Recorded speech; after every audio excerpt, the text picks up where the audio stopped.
Hello.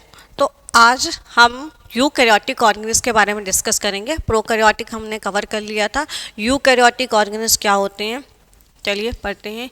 Eukaryotic cell. तो eukaryotic organism के बारे में हम वैसे ही बहुत सारी चीज़ें डिस्कस कर लिए हैं। यू मीन्स ट्रू, जिसके पास ट्रू, और कैरियोटिक मीन्स न्यूक्लियस, जिसके पास वेल डेवलप न्यूक्लियस होता है उसको क्या कहते हैं, यूकैरियोट कहते हैं। ठीक है, लिख लेते हैं। वेल डेवलप, ये लास्ट क्लास में हमने पढ़ा था। Well develop nucleus present. ठीक, एग्जाम्पल कौन कौन से आते हैं यूकैरियोट के? प्रोटिस्टा, फंगी, प्लांट और एनिमल। ये सारे किसके अंदर आते हैं?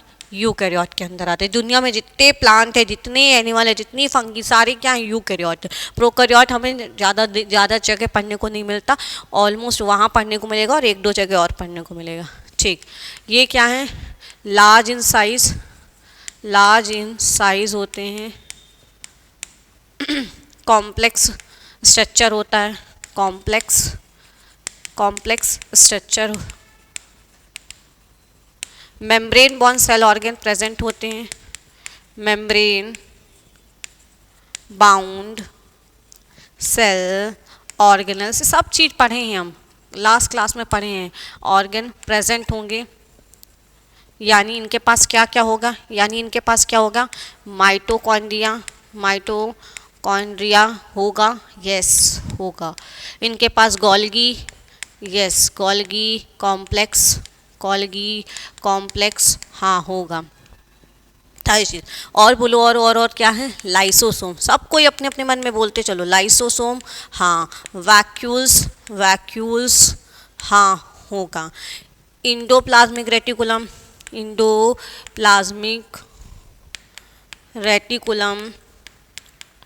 रेटिकुलम, हाँ होगा। सारी चीज़ें इनके पास होगी। अच्छा, फिर पूछा जाए न्यूक्लियस, हाँ न्यूक्लियस होगा। फिर राइबोसोम, यस राइबोसोम भी होगा। वो तो मेम्ब्रेन बाउंड नहीं होता, लेकिन राइबोसोम मेम्ब्रेन लेस है। ध्यान से सुनो, ये पूछता है कि राइबोसोम तो मेम्ब्रेन लेस सेल ऑर्गन है। प्रोकैरियोट में भी होता है, यूकैरियोट में, लेकिन प्रोकैरियोट में 70, यूकैरियोट में 80। लास्ट लेक्चर में हमने, सेकेंड लास्ट में हमने पढ़ा था। कैसा होगा? ATS होगा। ठीक है, और क्या है? पेरोक्सीसोम, ये सारी चीज़ें इसमें पाई जाएंगी। साइटोस्केलेटन होगा, यस साइटोस्केलेटन, ये सारी चीज़ें इसमें पाई जाएंगी। क्लोरोप्लास्ट हो गया, प्लास्ट, सीलिया एंड फ्लैजिला, ये सारी चीज़ें इसके पास होंगी। तो इस चैप्टर में हमको क्या क्या डिस्कस करना है? ये सारे सेल ऑर्गन्स के बारे में हमको डिस्कस करना है। एक एक करके सारे सेल ऑर्गन के बारे में हमको पढ़ना है ये सेल चैप्टर में। ठीक, तो हम पहले चलते हैं यूकैरियोटिक में क्या क्या आते हैं, उनके बारे में हम पढ़ते हैं। ठीक है, तो ये सारी चीज़ें हमने यूकैरियोट में पढ़नी है। चलते हैं। यूकैरियोटिक में हमको बेसिकली एक प्लांट सेल पढ़ना है, प्लांट सेल, और एक एनिमल सेल। प्लांट सेल और एनिमल सेल में डिफरेंस पढ़ना है। एनिमल सेल, चलते हैं। प्लांट सेल कौन होते हैं, एनिमल सेल कौन होते हैं? प्लांट सेल आउटर मोस्ट, सबको पता होगा, सबने पढ़ा है छोटी छोटी क्लासेस में, सबने पढ़ा होगा। आपको रिवाइज कर पा रहे होगे अगर आपने अच्छे से स्कूलिंग में पढ़ा है, आप दिमाग में रिकॉल करोगे तो आपको सब कुछ याद आएगा कि आउटर मोस्ट लेयर क्या होती है इसकी। ऑफकोर्स यस, क्या होती है? सेल वॉल होती है। ठीक, इसमें सेल वॉल क्या होती है? Cell wall absent. एनिमल के पास देखो, अपने देखो, सेल वॉल है क्या? नहीं है, सिर्फ क्या है? सेल मेम्ब्रेन है। दूसरा डिफरेंस चलते हैं। दूसरा डिफरेंस, वैक्यूल्स जो हैं प्रेजेंट होते हैं, और large size they cover 90% area of cell. ये 90% एरिया इसका कवर करते हैं। और इसमें क्या बोल रहा है कि दे आर एब्सेंट, एब्सेंट, वैसे एब्सेंट हैं। और if present small number and size. ठीक, तीसरे डिफरेंस में चलते हैं। फोटोसिंथेसिस करना है, ऑफकोर्स प्लांट को करना है, क्लोरोप्लास्ट प्रेजेंट, क्लोरोप्लास्ट इसके पास पाया जाएगा। और ऑफकोर्स यहाँ एब्सेंट, प्लांट खाना बनाते ही नहीं है तो क्लोरोप्लास्ट क्यों होगा इनके पास, सीधी सी बात है। अच्छा, फिर बोल रहा है सेंट्रियोल्स, सेंट्रियोल्स इनके पास नहीं होगा और इनके पास प्रेजेंट, सेंट्रियोल्स इनके पास प्रेजेंट होता है। और आप नेक्स्ट चैप्टर जो है सेल साइकिल पढ़ाएंगे वहाँ पे पता चलेगा एम्फिएस्टर एस्टर साइकिल होती है। ठीक है, फिर चलते हैं न्यूक्लियस जो है, न्यूक्लियस क्या है, पेरीफेरी, यानी इसका पेरीफेरी में होगा, यानी not in a centre, not in centre.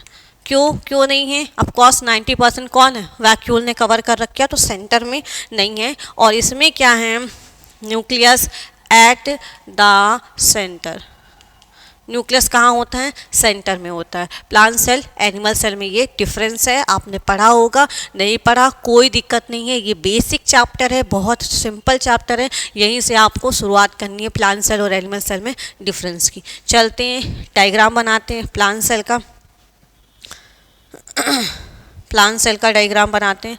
सबसे बाहर लेयर क्या है, सबसे पहले बनाते हैं सेल मेम्ब्रेन और फिर बनाते हैं सेल वॉल।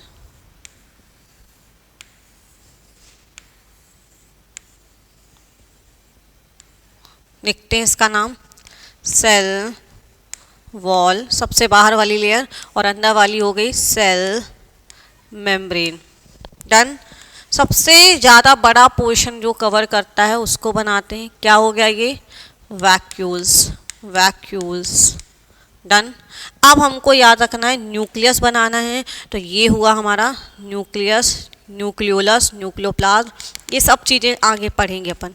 न्यूक्लियस का डायग्राम हुआ, न्यूक्लियस वेल डेवलप है, सारी चीज़ें होंगी, न्यूक्लियर मेम्ब्रेन, न्यूक्लियोलस, न्यूक्लियोप्लास्ट, सारी चीज़ें होंगी। अब इसकी लेयर से, न्यूक्लियस की मेम्ब्रेन से ही अटैच्ड एक स्ट्रक्चर होता है जिसको क्या कहते हैं, रफ एंडोप्लाज्मिक रेटिकुलम। और रफ क्यों है, इसके ऊपर बना देते हैं, इसके ऊपर बना देते हैं राइबोसोम अटैच्ड, इस पे राइबोसोम अटैच्ड है। ठीक, तो इसका नाम हो गया रफ इंडोप्लाज्मिक रेटिकुलम, रेटिकुलम। ठीक, क्यों है रफ, राइबोसोम अटैच्ड है। ठीक, अब एक और बना देते हैं इंडोप्लाज्मिक रेटिकुलम, ये है स्मूथ, स्मूथ क्या है, स्मूथ इंडोप्लाज्मिक रेटिकुलम, क्यों, राइबोसोम इसमें अटैच नहीं है। चलते हैं फिर इसके आगे बनाते हैं हम गोल्गी अपैरेटस,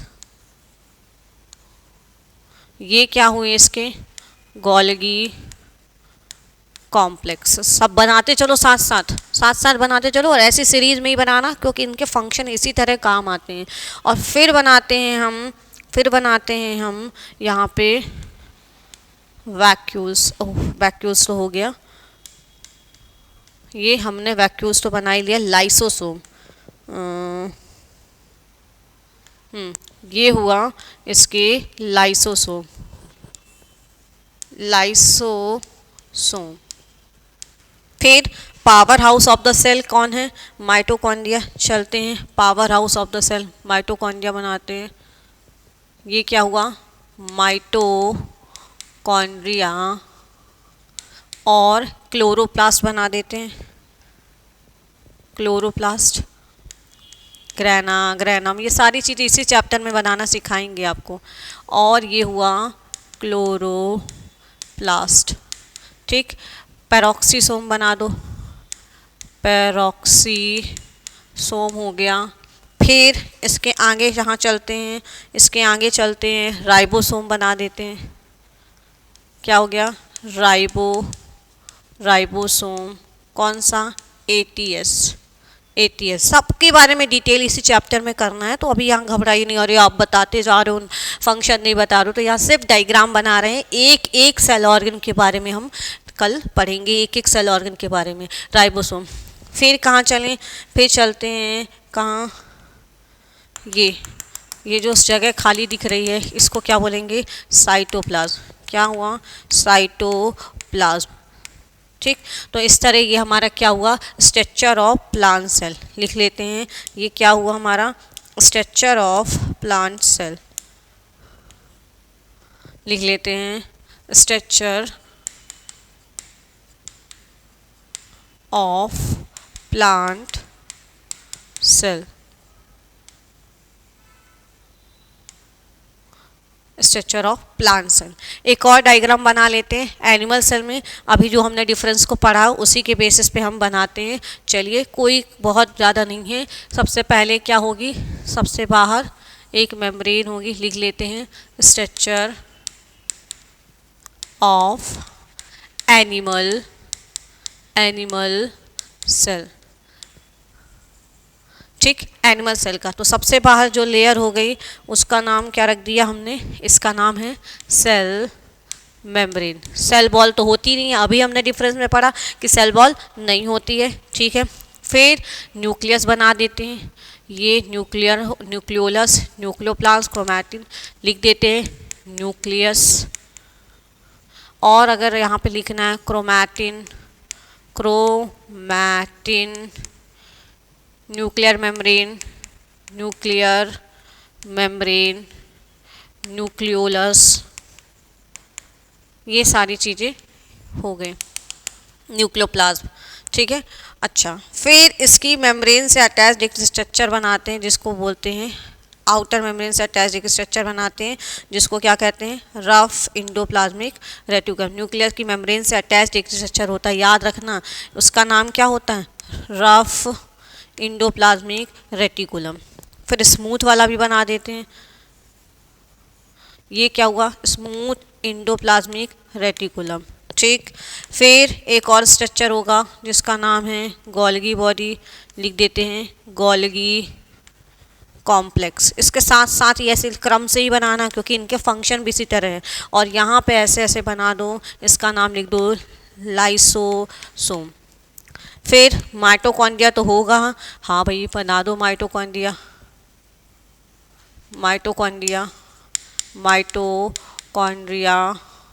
फिर क्या है, क्लोरोप्लास्ट नहीं होगा, सेंट्रियोल्स होगा। चलो यहाँ पे कहीं बना दो सेंट्रियोल्स। फिर इसमें क्या है, और क्या नाम है इसमें, सेंट्रियोल्स हो गया। फिर क्या बनाना है, आप चाहो तो इनके नंबर वैक्यूल्स छोटे छोटे अगर बनाना चाहते हैं तो लिख देते हैं वैक्यूल्स, अगर बनाना चाहते हैं तो। और क्लोरोप्लास्ट नहीं होगा, सेल मेम्ब्रेन हो गई, सारी चीज़ें हो गई। राइबोसोम नहीं बनाया, कई बना दो राइबोसोम। और मेन एरेना क्या होता है, साइटोप्लाज्म। ये हुआ हमारा प्लांट सेल हो गया, और animal cell, structure of animal cell हो गया। हमने आज प्लांट सेल और एनिमल सेल के बारे में जाना, बाकी की क्लास में हम कंप्लीट एक एक सेल ऑर्गन्स के बारे में जानना शुरू करेंगे। तो एक एक सेल ऑर्गन हमारा कहाँ है, ये जो अभी हमने बोला कि सबसे पहले माइटोकॉन्ड्रिया, फिर गोल्गी, ऐसे एक एक सेल ऑर्गन के बारे में हम जानना शुरू करेंगे डिटेल में। और ये इतने टॉपिक हैं, इन सब के बारे में पढ़ लेंगे तो ये चैप्टर फिनिश हो जाएंगे। चलिए ठीक है, थैंक यू।